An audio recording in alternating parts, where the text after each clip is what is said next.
Personally, I like seeing the snow on those red rocks. I think it's a beautiful view. I love the 13 feet of snow that's up at Brighton right now, so we can still ski and hopefully ski for a long time. So I know not everyone enjoys winter, but just know for those praying for it to go away, there's some of us that actually like it. So let us have it until like April 1st, and then we'll turn it over to summer. Today, we have kind of decided on the theme. I have just wanted to give a shout out for the steering SWAVO committee. The steering committee, they're listed on the bottom of the agenda, but our committee members really take a lot of time getting feedback through their professions about the training that is needed or necessary, different topics that we want to have. And unfortunately, I think we should do a SWAVO training like every other week and not cover the amount of topics that we have listed in our drive. There's so much that's going on. So you as advocates, if you ever need a specific training, if you're like, oh my gosh, we really could use a brush up on this or this, there is so much training that is out there. I get notifications probably every other day. I send some of them out in the bulletin, but not all of them. So if you need help finding a specific topic, please don't hesitate to reach out and email me, and I will help find you. It might be a national training or another state's training or one of the previously recorded training. There's a chance that I may know somebody that I can talk into coming out there to train with you, or I can come out and hang out. I'm not really the expert on a lot of things, but I like to travel, so I'll come to you. But we can usually find something. So please don't be sitting there waiting and wishing for training to happen. We'll always give it to you. Let's see. You want to start my PowerPoint, Maddie? We're going to start off the day a little bit heavier than I would have liked, but there really is never a great time to put mass casualty in an agenda, right? And you'll hear like my heart rate is already racing. This is my least favorite topic to even think about. I don't like to go there because it just sounds so devastating to me. But when I was hired, I was a victim advocate for about 15 years. And we had a very unofficial mass casualty plan for the victim advocates. Law enforcement had a plan. Our city manager had a plan. The city's like CERT team had a plan. So there were a lot of different plans. And our plan was like, just show up and head to the mobile department and we'll see what will happen, right? It was a very unofficial plan. And as I've traveled around the state, that seems to be a lot of the plans. Some agencies have it a lot more formalized and have practiced it. But a lot of the plans don't focus on like a victim response as part of it. They don't have a very specific victim response that has the bad guys or like helping, but it doesn't have a plan to address the trauma. So when I started with the state, I started looking at all the different plans, and I started talking to the state to figure out what they had in place, because I didn't want to just go out and train and knowing that there wasn't any like universal plan that everyone had in place. Sadly, I don't think a universal plan is ever going to happen for the state, and that's okay. Because what I have learned is it really wouldn't work. Every jurisdiction, every city, every county has different resources. And if we tried to say like, this is the plan, and it excluded some of those really, really great resources, or didn't include different partners, or those partnerships didn't exist, then it would actually be a worse plan than what they had previously. So there will never be a mandated plan. There will be suggestions, there will be best practices, and those are the things that I'll kind of talk about a little later this morning. But we're going to go through, and as our morning is the mass casualty, we will hear from a survivor. I am not going to record his presentation, and it's just something I choose to not do. We know with trauma survivors, their stories might change later, they might be going through something. So even if they give me consent at the time to record it, I just don't want to be that gatekeeper of their story. And so I won't record it, but I hope you're able to listen and glean from his experiences. And then through my like search to find different plans that were in place and what's happening in the state, I met Nicole, and she is a crisis administrator with Department of Health and Human Services. And so the basic part of mass casualty is psychological first aid. So we're gonna have her just give us a brief overview on that, even though it's an hour, but it usually, I've taken a 40-hour training in psychological first aid. It's normally at least a 4-hour to a day kind of training. So we'll just give you an introduction to it. If you want more information, I suggest you get that. And then unfortunately, here in Utah, we've had our own little mass casualty. And so we have invited some partners to come and talk to you about their experiences as a collaborative team. I've got to say, I was very impressed at how this community pulled together. And so I felt like we would actually be able to learn a lot from them by hearing from them. So we'll have those guys come. And then the second part of the afternoon will just kind of be expert witness, and we will break out into workshops. We hope that everyone actually participates online and in person. We know that the state is in like desperate need of more expert witnesses to talk about victim issues. And it's very intimidating. I've done it a couple times and I don't love it. That's also why I would like to create a giant pool of other experts, especially the further I'm out of the field and not doing direct work. It makes it harder for me to talk about some of those comments. So hopefully it's a good training. You're here and I'm excited for you guys to be here. And you'll learn from it. If you miss any part of it, of course, it is always recorded and posted on our YouTube channel. And I could not do any of this without Maddie. So thank you, Maddie, for being here. Thank you for all our help. I hope you guys are patient with us as we have technical issues. I swear we practice. Bless for Maddie, I make us drill like 72 times and we still end up with issues. So it just happens and kind of out of our control, but usually we can get it fixed. Any questions about the agenda or day so far? Maddie, you'll let me know if anyone online has a question. Yeah. Okay. All right. Let me grab my, just to make sure we're within time. Good. Okay. So like I said, we are really focusing for the victim advocates on the victim response of a mass casualty plan. I wanted to throw this slide out here because as we talk about mass casualty, this is Kathy Dreyer. I wrote her name, Kathy Dreyer. She is an assistant. Oh no, sorry. Kathy. Yeah, sorry, I'm awful. Kathy DeVault. And Kathy was the assistant to the Orlando Mayor, Buddy Dreyer. And that is where their mass casualty plan, their family assistance center came out of, right? So just because you're the victim advocate, you're here and you're learning about the plans, please don't feel like this is your responsibility 100% and you're the only one that can do this, because there are a multitude of plans and there are a lot of people that can pull this off. But what we hope that you as a victim advocate do is you'll know enough about the victims you work with in crisis response and trauma, that then as you're meeting with these other groups, you can make sure that that lens is always a part of these mass casualty planning meetings as they go forward, so that we can really make sure that victims are not being re-traumatized by some of these systems, right? So, and then the other part of the screen is, I wanted to let you know, like sometimes as advocates, we do get in this silo of like, this is my jurisdiction and I can do this and I'm responsible for this and this is my job. There are going to be enough victims to go around. I promise you will want other folks. You will want to build a community and you'll want it as a lot of different perspectives and a lot of different lenses. So if there's the one thing that comes out of this presentation, it's please collaborate with others that are in your area.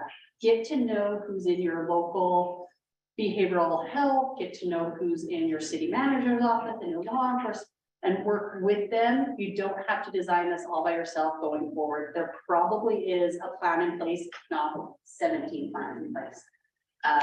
But we really want to emphasize practicing it all the way through the victim response. And we always come from our office, we get a lot of our guidance from OBC, not to be confused with UOBC, you know, so OBC is our national federal agency. And they provide us with some model standards, and they're just as bad as we are, right? So they say, hey, here's what you shall do, but we're actually not funding it. So OBC says, hey, you should be providing services to victims in your community, and those could include natural disasters. We know that a lot of our VOC and VAWA funding are not covering non-crime related incidences, right? But we want to make sure that the victims are being served. And so we'll just always encourage you to make sure that you are determining what needs are in your community, and then finding a lot of different funding sources to meet those needs, whether it's local funding, state funding, different grants, things like that, so that we can do part of this.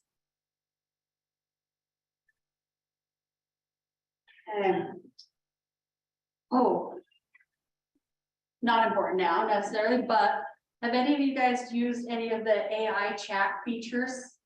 I was trying to get it to write this presentation for me. It didn't really work, but it is really, really good. So I'm going to start working on it, tweaking it. But a while ago, I came up with the purpose of the plan that I'm currently working on.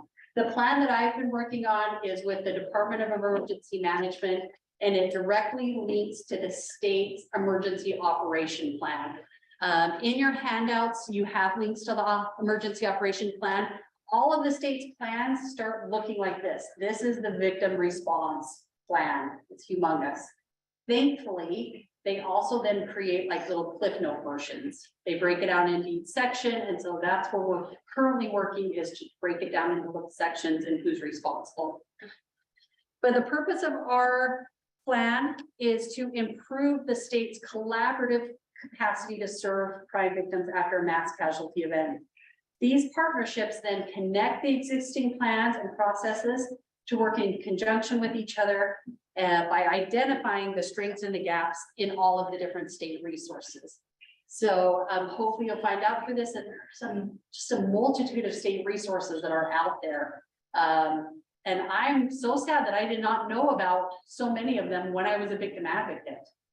Because I think that they would have been very helpful to collaborate with like my local mental health and like the suicide crisis teams. That would have been very beneficial for me to know as an advocate. So I hope that you kind of look into some of these resources. The ones that I've kind of like the tip of the iceberg, I put links into. And if you need help connecting with them, please reach out to me, and I'm happy to get you a name and a number. I can do a nice warm handoff. I can do some introductions to make sure that you know. Ideally, if you guys already have a local group working together, if you're part of a coalition or you have a group, if you can assign like a person to start making those connections and learning and kind of inviting, that way our local emergency managements aren't also being inundated by people, but if they are, they are. They have said like, hey, have them reach out, have them contact us. So that'd be great. But like I mentioned, here's just kind of a list of the plans that I have found. So law enforcement, Department of Public Safety, they have mass casualty plans. Your schools have a completely separate mass casualty plan that goes through their school safeties. Your hospitals have a mass casualty plan.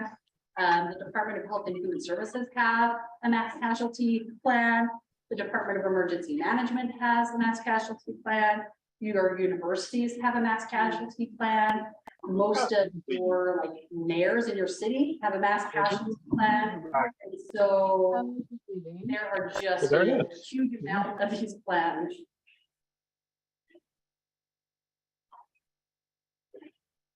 Oh, just we didn't. It's okay. Yo. But it just kind of lets you know that, as we all know, the making of the plan is the easy part, right? But it truly is the implementation of the plan that is really hard. It actually takes so much work to collaborate. And so you have to keep that end goal that like, oh my gosh, this is way harder than it should be. Like, we're all working towards the same thing. Why are people so stubborn? Like, you know, but you also have to reflect on your own. So I've taken a very humble approach, mostly because I'm not the expert and I don't necessarily know. I know that victim services belongs at the mass casualty table, and so that's what I keep going forward with. But I don't know if this plan that we've now spent 3 years is the right plan, right? It is a plan and it's a good plan, but someone else could very well have a much better plan. And so I think to be able to be open and to pivot and to take from other plans and not be so headstrong, I'm like, no, this is it. This is what we need to do. But just know that there's like kind of cherry pick the good and the bad from all the different plans and create what works for your community, but just make sure that you have a place at the table.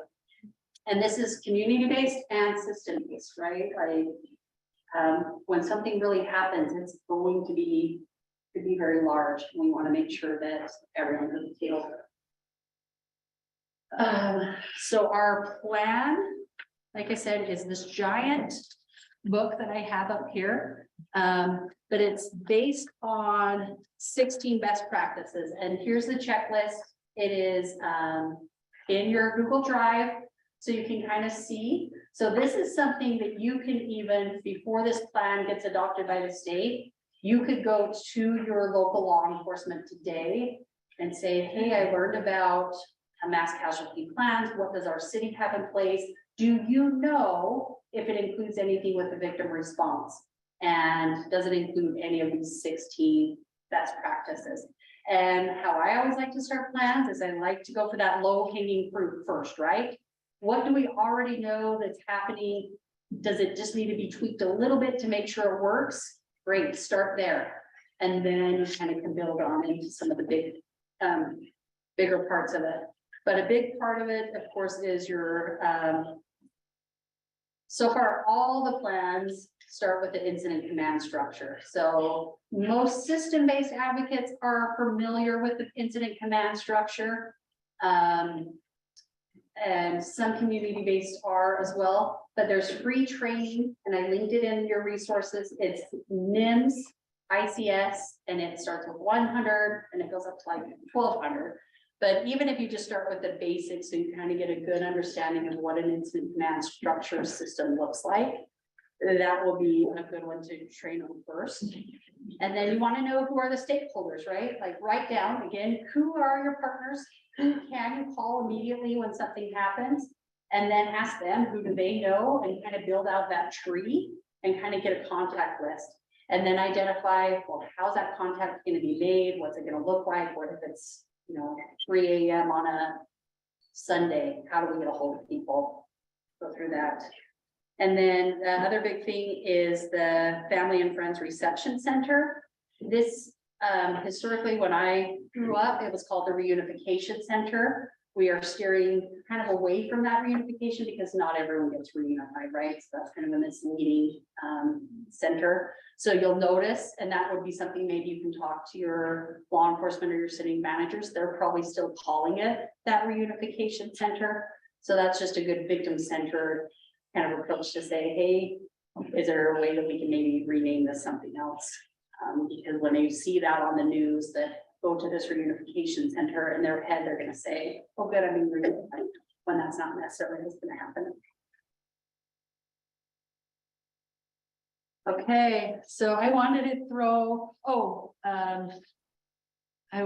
out some quotes that I commonly get. So, like I said, I've been doing these meetings. They have been happening once a month for now 2 years.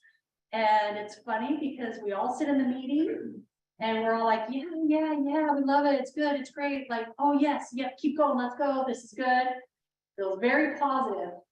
And immediately I leave that meeting and my phone is ringing or I'm getting a text. And it's just like, did you hear?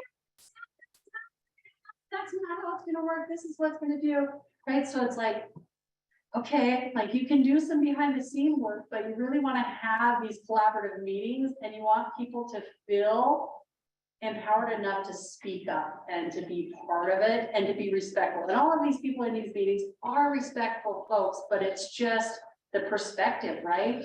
Each of these agencies are coming from their expertise and their perspective, and they're right, they're not wrong. That plan would work this way if it's in that silo. But then this plan, this other agency on this side who knows about coming at it from a different lens, they're like, that's not gonna work, right? Because we know the people in this silo, and that's not what they're used to.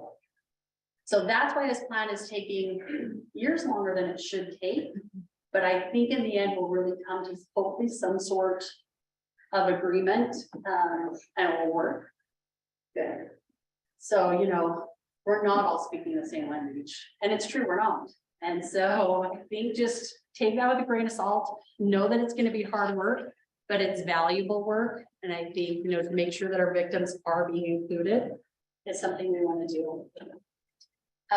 Just here's like, if you leave today, here are 3 really great partners to just already start with, right?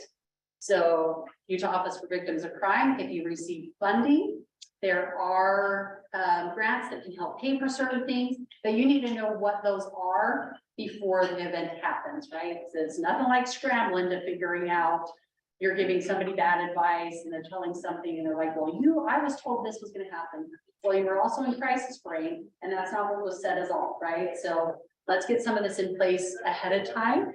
In your handout, there is a resource document that I've kind of started.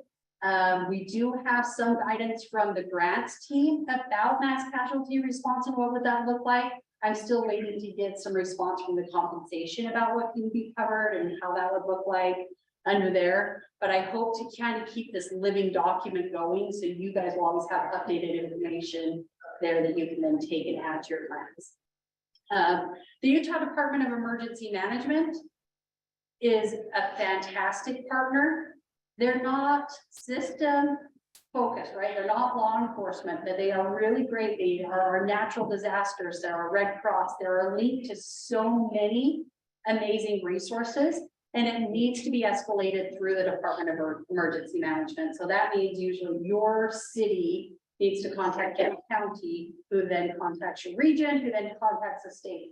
But it does have a very direct line that it has to go through to get some of those resources. So the earlier on you can get that involved, the earlier you might have some of those needed resources. They are a wealth of knowledge and have been doing natural disasters for a very long time, and they have a plan. So when you think of like, where do I put a family assistance center? They've already thought of that. They already come up with information, and we can work with them.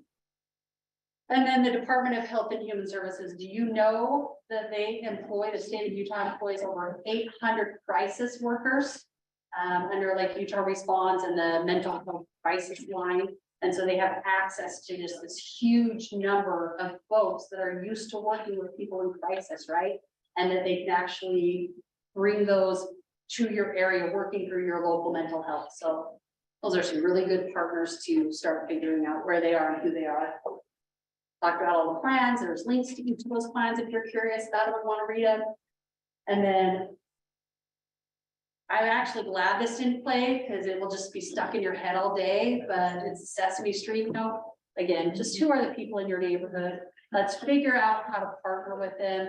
We're really on the same team. We have the same goal. This doesn't have to be so overwhelming. It can be, you can join in, you can be part of the plan, but please just make sure that that victim lens is being heard. And that is my super brief presentation. I hope that we'll continue to build on it. I will always let you know when it's complete or if we get stages, and I'll post it on our website, so you'll always have a link to it there. Any questions? No? Okay, so I'm going to stop sharing this, and like I mentioned, especially as we're going through our plans, we really always want to lead with the victim's voice and the survivor's voice. We want to hear what their experiences are so we can learn from them. And we are privileged